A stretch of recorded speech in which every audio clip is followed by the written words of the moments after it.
Everything about her was an angel. She helped you. She saved lives. The night she died, she saved lives. She saved other people. She sacrificed her own life. That's what really happened. She sacrificed herself. Yeah, man. Ain't nothing. My head hurt because she didn't give me a mental breakdown, but it's all good. You know what I'm saying? We out here chilling with them. You know, it ain't nothing. This is the story of 23-year-old Chanel Brown, a young woman with a heart of gold who would do anything to help someone in need. She was in an abusive relationship with 25-year-old Ernest Easterling, a man who served in the military who became violent towards her. One night Ernest's violence toward Chanel would escalate, and he would brutally take Chanel's life in front of her neighbors and officers at the scene, and in her last final moments, Chanel would sacrifice herself to save the lives of all of those who were rushing to help her. Welcome to Viral Crimes. Subscribe and hit the bell icon for more stories. This story takes us to Sacramento, California. Sacramento is the capital city of the state of California. With a population of over 500,000 people, it is the sixth largest city in California. Chanel Brown, a resident of Sacramento, was a remarkable young woman known for her compassionate nature and unwavering support for others. Her infectious spirit touched the lives of many as she constantly sought to lend a helping hand.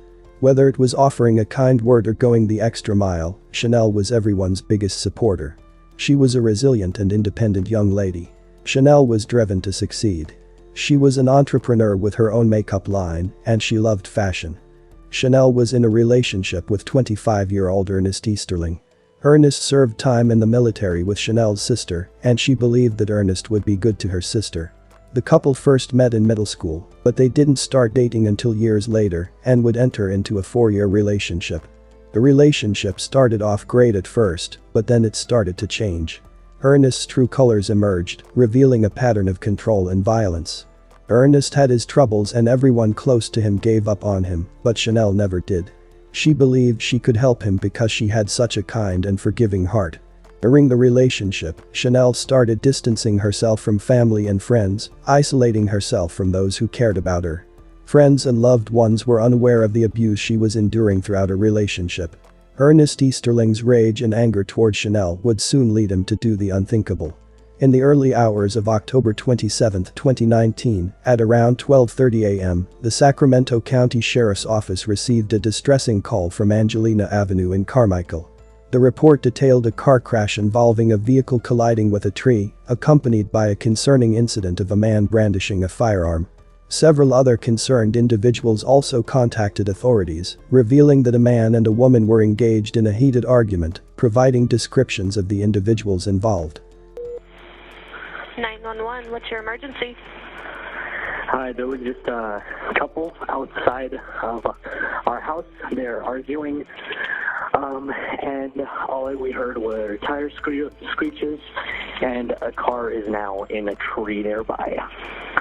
It just got crashed, and they're kind of arguing. It's on Angelina Avenue by Fair Oaks.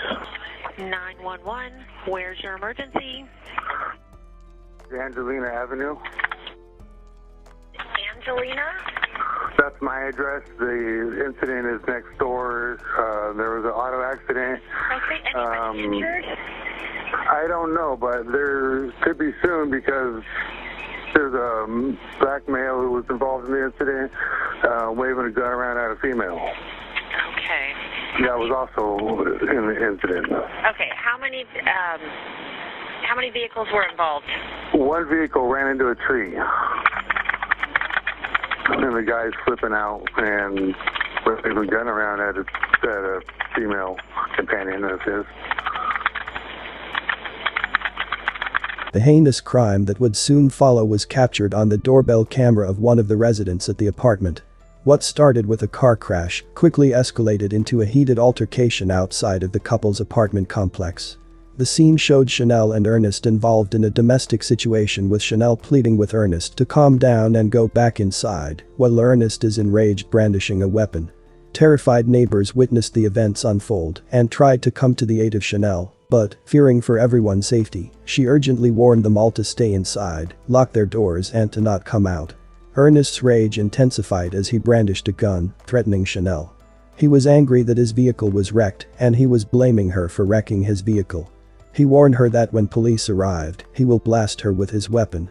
When police arrived on scene, the situation took a devastating turn that Chanel could never have imagined. Ernest became enraged at Chanel and blamed her for having the police called on him. She pleaded with him to calm down and assured him he wouldn't be in trouble. As police arrived, a brave neighbor started to flag them down to get help for Chanel. Officers, unaware of the gravity of the situation, started to shout orders at Chanel to put her hands up. As Chanel was holding her hands up and following the commands of the officers, while still trying to protect her boyfriend by telling him to go in the house, Ernest made good on his previous threats and ran towards the unsuspecting Chanel, executing her in front of the deputies, who were then forced to open fire in an attempt to prevent further harm. Both Ernest and Chanel tragically lost their lives that day, leaving a community in shock and grief.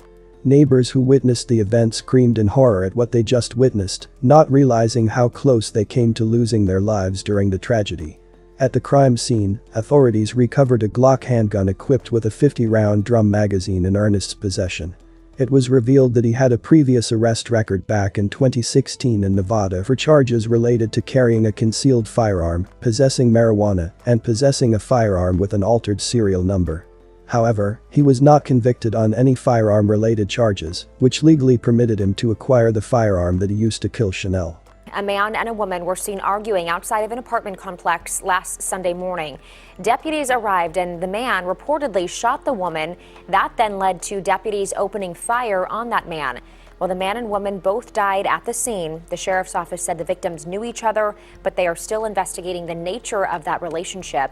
It is believed this was a domestic violence situation. Sacramento police are not required to wear body cameras, but after the shooting, the police department, in accordance with state laws, released the private video footage that was taken at the scene. Madison, the video is very difficult to watch because of the violence that you see and the sounds that you hear. But what's especially interesting is it's something we might not have seen if this had happened just 1 year ago. The Sacramento Sheriff's Department released surveillance video Wednesday from a shooting on October 27th in Carmichael on Angelina Avenue.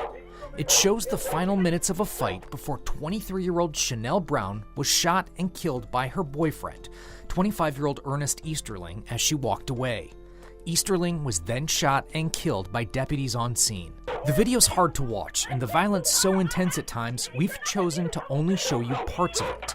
A longer version has been made public by the Sheriff's Department, but we might not have seen this video at all if it weren't for a new California law that went into effect this year. It requires all video showing officer-involved shootings be released within 45 days of the incident. In this video, both Captain Jason Ramos and Sergeant Tess Detterding provide context before and after events. Today, you will learn about different procedures the Sheriff's Office utilizes in order to investigate cases involving use of force. We will start by providing you with some background information regarding exactly what led up to this incident. The video even contains 911 calls involved in the incident. The incident is next door. There was an auto accident. Okay, anybody injured? I don't know, but there could be soon because there's a black male who was involved in the incident, waving a gun around at a female. The Sheriff's Office says these videos are a way to give context so people can get a more complete understanding of what happens during these dangerous calls. In the wake of Chanel's untimely death, her family rallied together to share her story and raise awareness about the urgent issue of domestic violence. I knew that my sister and her boyfriend had issues, but I never thought it was to that extent. Now that she's gone, the signs are more clear now than ever before.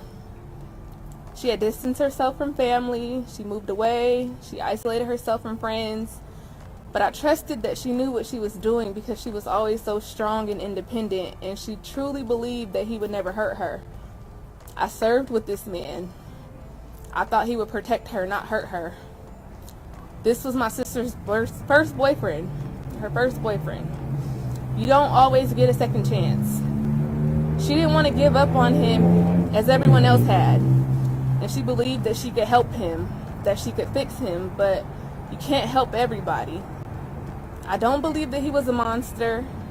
He just needed help. Help that she thought she could help him get, but she didn't deserve this. If someone shows you who they are, believe them the first time. And don't make excuses. It's not cute to put your hands on anybody. My sister didn't think he would do something like this, and now we're all left here to mourn her because she didn't know any better. I don't want for anyone else's family to go through what my family is going through right now. She wasn't troubled, she had good sense, and she had a good life. She just wanted to help him. Mental illness is real. Domestic violence is also very real. Please seek help. I could not save my sister, but she may save someone else, and we can rest knowing that her death was not in vain. Love does not hurt. It is not supposed to hurt. If someone loves you, they are not going to hurt you, and they're not going to let anyone else hurt you. Nobody has the right to put their hands on you, and you don't have the right to put your hands on anyone else either. Please end domestic violence. This is not fair. As Chanel's mother, I don't feel that I failed my daughter. I feel we all make choices, and it was a choice that she made. We can't help who we love. And as my daughter stated, this was her very first relationship. So when you don't know the signs and you don't know what to look for, you just think someone loves you. But domestic violence is not just physical. It's verbal abuse, it's mental abuse, it's the emotional, it's all those signs. So if you see it, if you see your people and they look like they hurt me, talk to them, because we talk to my daughter all the time. We did, so I'm not going to sit here and say that I failed her, because I did the best job as a parent, and I know that I did. So I'm not going to say that we failed her. What I can say is that she had a heart of gold. She loved, and she loved hard, and it costed my baby her life. That's what I'm going to say. I'm not going to say that we failed her, because we did not fail her. She had all the tools. She come from a good household. She come from a two-parent home, all that. It's like, no, we didn't fail her. Somebody robbed us. And mental illness is real. A lot of people, they don't want to get help because of the stigma. Oh, they talking about me. Oh, this, that, and the other. Get some help. Get some help. Everybody need help. Ain't nobody walking this earth perfect. We all need help. We all got flaws. I'm not going to sit here and make excuses for my daughter. I love her. I just want her to rest in peace. And I didn't want the media to switch this up and make it seem like, it's something bad, because my baby was really a good person. She was angelic. Everything about her was an angel. She helped you. She saved lives. The night she died, she saved lives. She saved other people. She sacrificed her own life. That's what really happened. She sacrificed herself. And that's all I want to say. When the video was released, that was the first time they were even aware that Chanel was in a domestic violence relationship. They partnered with organizations like Weave, dedicated to supporting victims of domestic violence. By sharing their experience, Chanel's family hoped to prevent further tragedies and empower others to seek help. Her final act on this earth showed what kind of person she was. Instead of worrying about her own life, she focused on the lives of others, warning all of those who came out to help her to go back inside and lock their doors. Even when Ernest was actively threatening her life, she was still focused on helping him, telling him to go in the house when police arrived and reassuring him he wouldn't be in trouble. Her selflessness and sacrifice resonated deeply, as her loved ones acknowledged her immense capacity to love and care for others. But Chanel was a victim of domestic violence and was unaware of the warning signs of a dangerous relationship. Chanel's love for Ernest Easterling blinded her to the danger he posed, ultimately costing her life. Only through collective awareness and action can we hope to prevent tragedies like Chanel's and create a world where no one has to endure the horrors of domestic violence. Thanks for watching, and I will see you in the next video.